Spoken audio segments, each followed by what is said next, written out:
త్వరలో జరగనున్న ఎన్నికలతో వైకాపా ప్రభుత్వానికి కదిరి నియోజకవర్గ ప్రజలతో భయం పుట్టిందని కదిరి తెలుగుదేశం పార్టీ అభ్యర్థిగా కందికుంట వెంకట ప్రసాద్ అన్నారు. ఇక కదిరి నియోజకవర్గం నంబుల పూలకుంట మండలంలోని వడ్డపల్లి గ్రామస్తులు కందికుంట వెంకట ప్రసాద్కు ఆదివారం ఘన స్వాగతం పలికారు.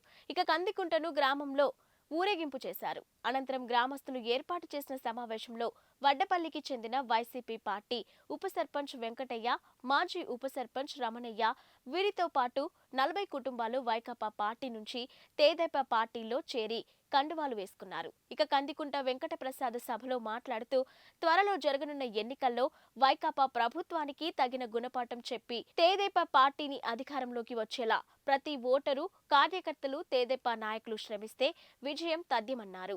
ఇక తెదేపా ప్రభుత్వం అధికారంలోకి రాగానే పేద ప్రజలందరికీ సంక్షేమ పథకాలతో పాటు చంద్రబాబు నాయుడు గారు ఇచ్చిన హామీలన్నీ నెరవేరుస్తామన్నారు. అలాగే రానున్న ఎన్నికల్లో వైకాపా పార్టీ కదిరిలో ఓటమి భయం పుట్టుకొచ్చి వైకాపా పెద్దలను కదిరి ప్రాంతానికి పంపి కొందరితో మంతనాలు చేస్తున్నట్లు పేర్కొన్నారు. కార్యక్రమాన్ని ఏర్పాటు చేసినటువంటి వెంకటయ్య ఉప సర్పంచ్ గారికి,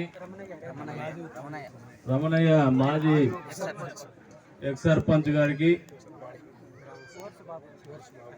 ఓర్స్ బాబు గారికి, అదేవిధంగా తెలుగుదేశం పార్టీ మండల పార్టీ నాయకులకి, కన్వీనర్కు, తలుపుల మండలం నుంచి విచ్చేసినటువంటి కదిరి నియోజకవర్గ సమన్వయ కమిటీ సభ్యులు శంకరన్న గారికి, అదే రకంగా ఇంకా సోదరుడు సర్పంచ్ దేవేంద్ర వచ్చున్నారు, ఇంకా చాలా మంది నాయకులు వచ్చినారు. వారందరికీ, పాత్రికేయ మిత్రులకు అందరికీ కూడా పేరు పేరు నమస్కారాలు. ఎన్నికలు 80 రోజులు ఉండగానే కదిరి నియోజకవర్గంలో అయితే ఎన్నికల వేడి మొదలైపోయింది.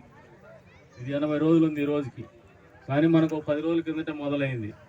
ఈ రోజున ఈ ఎన్నికల వేడిని ఇక్కడి నుంచి మొదలు పెడితే తాడేపల్లి ప్యాలెస్ వరకు గమనించినటువంటి జగన్మోహన్ రెడ్డి, ఆయన అనుచరుడో సహచరుడో లేదంటే ఈ 4 మనుషుల మీద ఈ రాష్ట్రాన్ని నడిపిస్తానన్న నలుగురిలో ఒకడైనటువంటి రాష్ట్ర మంత్రివర్యులు పెద్దిరెడ్డి రామచంద్రారెడ్డి గారిని కదిరిలోకి పంపించినారు.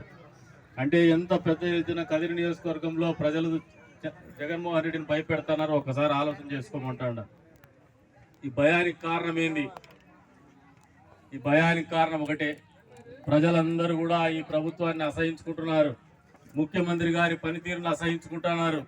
ప్రత్యేకించి వెనుకబడిన వర్గాల వాళ్ళు గత సార్వత్రిక ఎన్నికల సందర్భంగా ఎస్టీ సోదరులతో సహా, ఎస్టీ సోదరులు అయితే వన్ సైడ్ గానే పోయినారు పోయినసారి ఎన్నికల్లో. వెనుకబడిన వర్గాల వాళ్ళలో కూడా ఒక 20-30% మంది ఒక్క ఛాన్స్ అంటే నమ్మి అవకాశం ఇచ్చినారు. అవకాశం ఇస్తే 4.5 సంవత్సరాల కాలంలో వెనుకబడిన వర్గాల వాళ్ళకు చేసింది ఏమైనా ఉందంటే శూన్యమని కూడా మీరు అందరు కూడా తెలియజేసుకోవాలా. ఈ రోజున ఒక ఆశతో, ఆలోచనతో మీరు ఓటేస్తారు. గత సార్వత్రిక ఎన్నికల సందర్భంగా కొంతమంది పనిచేసినటువంటి వాళ్ళు ఇంతమంది ఓటి పొల్లో కనపడతారని నేను అనుకోలే. వైఎస్ఆర్సీపీకి చాలా మంది కనపడుతున్నారు. మీరందరూ కూడా ఏ ఆలోచనతో చేసినారో కానీ పాపం దౌర్భాగ్యం. రాజకీయాల్లో ఒక మంచి పార్టీలో ఉండడం అనేది అదృష్టం, ఒక మంచి నాయకత్వంలో పనిచేయడం అనేది కూడా ఒక అదృష్టమే. తెలుగుదేశం పార్టీ కుటుంబ సభ్యులందరూ కూడా ఎప్పుడు కూడా మనస్ఫూర్తిగా చంద్రబాబు నాయుడు గారి నాయకత్వం కావచ్చు, అంతకు మునుపు స్వర్గీయ నందమూరి తారక రామారావు గారి నాయకత్వం కావచ్చు, తెలుగుదేశం పార్టీ నాయకత్వాన్ని కావచ్చు పూర్తి స్థాయిలో నమ్ముతారు. ఆ నాయకత్వంలో పనిచేయడం వాళ్ళ అదృష్టంగానే భావిస్తూ ఉంటారు. ప్రత్యేకించి వడ్డపల్లి గ్రామం అయితే తెలుగుదేశం పార్టీకి ఎన్నుకుంట మండలంలో మొదటి నుంచి కూడా గుండెల్లో పెట్టి చూసుకునేటువంటి గ్రామం ఇది. పేదరికం ఉండొచ్చు, వెనుకబడిన వర్గాల వాళ్ళు ఉండొచ్చు, కానీ వాళ్ళ ప్రేమలో ఎక్కడ పేదరికం కానీ వెనుకబాటుతనం కానీ లేదని చెప్పి కూడా ఈ సందర్భంగా తెలియజేస్తున్నాను. ఈ రోజున మీ పిల్లలు చదువుకున్నటువంటి పరిస్థితుల్లో వాళ్ళకు ఉద్యోగాలు ప్రతి సంవత్సరం కూడా జనవరి 1వ తారీఖున జాబ్ క్యాలెండర్ ఇస్తా అని చెప్పినటువంటి జగన్మోహన్ రెడ్డి ఈరోజు పిల్లలు ఆలోచన చేసుకోమంటాడు.